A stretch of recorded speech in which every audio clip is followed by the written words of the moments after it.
Hey, what is up guys? Kolst here, bringing you this video on the 10 most common mistakes and impactful mistakes that I see players making in the arena. So before we get started, I want to just thank everyone again for all the support you guys have been giving me. We've been growing quite a community over on Twitch. You can see me at twitch.tv/kolst if you're not aware. And of course, a lot of my videos are also available here on YouTube. I'm starting this video as I'm planning on doing a lot more videos in the near future of this orientation. Some more educational content. Like, I'm currently planning on making a whole playlist of essentially a complete arena guide. I feel like it's just too much to put in a single video, so I'm just going to break it into bite-sized pieces and release a bunch of 10-minute videos instead of like a 2 or 3 hour video. So stay tuned for that. If you want to make sure you get notified about that, you can make sure to subscribe to the channel. Just saying, most people aren't subscribed here, but those people that watch me, and it's free, just saying. So without further ado, let's get right into the list. This list is really in no particular order, but we've got to start somewhere. So I might as well start from the draft. So the first one is not drafting with a win condition in mind. So I feel like in talking about this, I should just go over briefly what the main win conditions in Arena are, because there are several. There's value or attrition, which is basically running your opponent out of cards. Board control or swing, which is basically just getting enough board that you deal enough damage to your opponent's face that their life hits 0. There's true aggro, which doesn't exist much in Arena, but you do occasionally see it, which is not really even caring about board, just sending everything face and just hoping it works. And then there's a fourth win condition, which is just crushing the opponent's spirit, which certain classes are better at doing than others. Not sure which ones I have in mind exactly.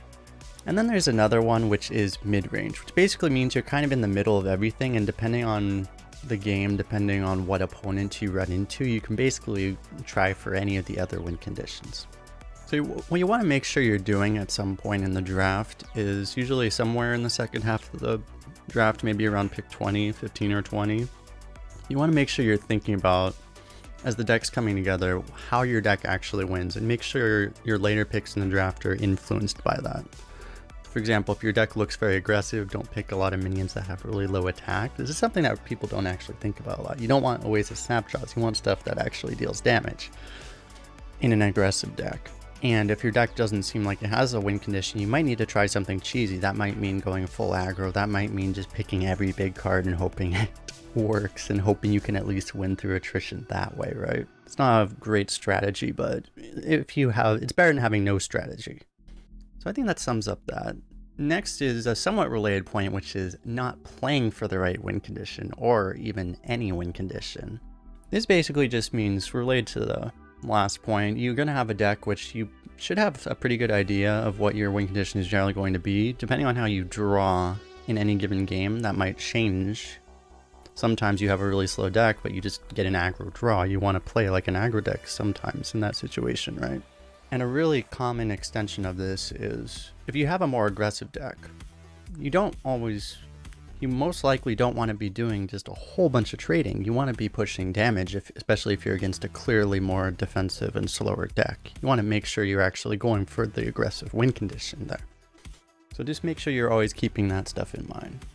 And of course, part of that is also paying attention to what your opponent looks like they are. Sometimes you get a bad read, sometimes your opponent has a really aggressive draw and then they have a million control cards. Sometimes, the exact opposite happens, it happens. Arena is a game of limited information, right? So you do the best you can. All right, so next on the list, I have a third point, which is not thinking fully through the mulligan or mulliganing properly. So I think the mulligan is important to understand, is a very impactful part of the game. There are a lot of games in Hearthstone Arena where you don't really have that many decisions in the actual game, and oftentimes the mulligan is the most impactful decision you make after the draft, of course. So it's very important to appreciate that, and I find a lot of people don't put enough thought into it. A lot of people basically do a mulligan, which is kind of on autopilot, and I used to do this too, where essentially you just, any card that costs less than 4 you keep, and any card that costs more than 3 you toss, right? But a lot of times this is not exactly what you want to be doing. That's a pretty good start, but you want to be thinking about what your deck has and doesn't have. So for example, if your deck only has one good 4-drop and you have that 4-drop in your mulligan, you probably don't want to toss it. If you have a card that is really, really good, say Hammer the Naru, for example, especially if that's one of your only good mid-game cards, you probably want to be keeping that. I had a Paladin deck the other day where I had this card and I was actively mulliganing for it, and I kept it every single game. So just make sure you're keeping that in mind. Don't always just do the autopilot mulligan. Make sure you think about what you want, and it relates again partially to how your deck actually wins games. Alright, the next one, I've been talking about a lot of more macro game strategy one. So here's one that's more mechanical, which is important enough, so I thought it would deserve to spot on this list. And it's essentially, the mistake is drawing last, or also doing RNG effects last. You want to make sure, I feel like I don't need to explain this too much, but you know, you want to make sure as a habit you're always doing any kind of RNG effect, unless it's an RNG effect that can hurt you, like evolving into a minion that might make your cards cost more, something like that. That definitely happens, never, right? But you want to make sure, generally speaking, any kind of effect which could influence your decisions, you do first, because you don't. The worst feeling is when you draw a card last and then you realize, oh, that's a card I would have played, but now I can't. It's terrible, right? Make sure to avoid that. All right, next I have two kind of related topics, both around managing resources. The first one is misusing initiative, and that's essentially when you have a card in Arena, compared to other game modes especially, you have a very limited set of initiative. Less now than it used to be, but still you only have so many rush, meaning so many ways to deal damage from hand, right? So you want to be making sure that you always, when possible, keep some of these options available to yourself. You don't want your opponent to somehow end up with like an 8-2 or something on board, and then suddenly you don't have any way to kill it, and then you just get destroyed by an 8-attack minion, right? So you just want to always make sure, this is a case-by-case thing, but you always want to make sure, you know, maybe you don't want to play that claw machine if you can play something else on turn 6, for example. You know, just always make sure you keep that in mind. And the next error I see, which is again related to the resource management decision, is essentially not keeping options open. Just generally speaking, it's a thing you want to be thinking about, is you don't want to lock yourself into having really limited options in future turns when you can help it, right? If your hand has like several big minions in it and you have another play and you can get one of them out of your hand, or you can do everything else that isn't a big minion, you might not want to do everything else, so that in the future turn you have more options. You know, there are a lot of different ways this can manifest, but again, like, just you want to try to keep your options open when you can. The next point on my list here is not setting up boards and trading correctly. So this is again more of a mechanical thing, but it's just something that isn't always thought about, I see, is that, for example, say that you have the ability to create 2 different boards. Both boards have 8 attack on them, but say you're a mage, you have like, say, a flame strike and a fishy flyer in your hand, and you have the ability to make a board of 2 4/5s, or you can make a board of a 5-attack minion, a 2-attack minion, and a 1-attack minion, for example.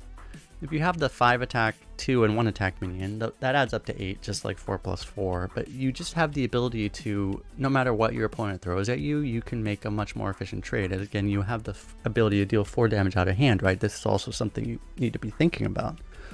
So just in general, you want to think about setting up boards in such a way that you're answering things that are likely, but also just in general answer as many possibilities as possible, because oftentimes you really can't predict what your opponent's going to do all that much.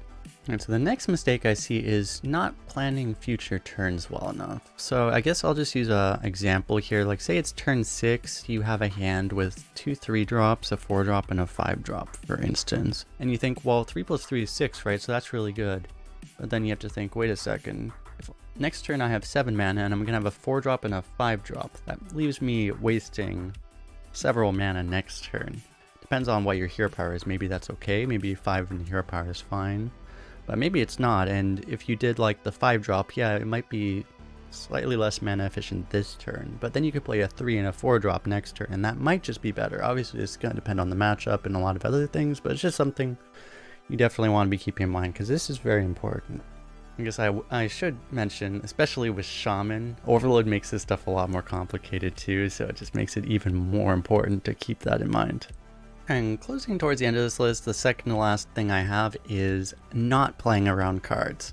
So in general, there's a lot of crazy things that can happen in Arena now. You can't play around everything, so generally speaking, you just want to be thinking, make sure you're thinking about the most common cards, and often some of the most impactful cards. So right now, some of the most common cards are neutral cards that are very impactful. Twin Tyrant had rotated out, but there's Shavara, Rusty Raider, Fishy Flyer. You know, these are cards you see very often. You want to make sure you're thinking about these. Don't try to make yourself too weak to these on turns where they would be really good.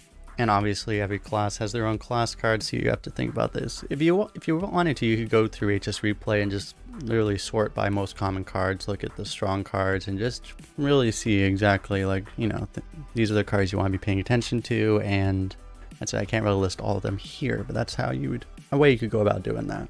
And then the last item on my list is playing around cards too much. So this is also an extremely common error. If you're thinking too much about certain cards, then you might just end up not making the best play, and by playing around cards, you end up losing to other cards, essentially. A really common, it used to be Flame Strike was a card I would really use as an example, because a lot of times it used to be that Flame Strike was a card you just couldn't beat, so sometimes you just had to choose to not play around it, and if they have it, they have it, but if you don't have it, you all in and they win, and you win, right?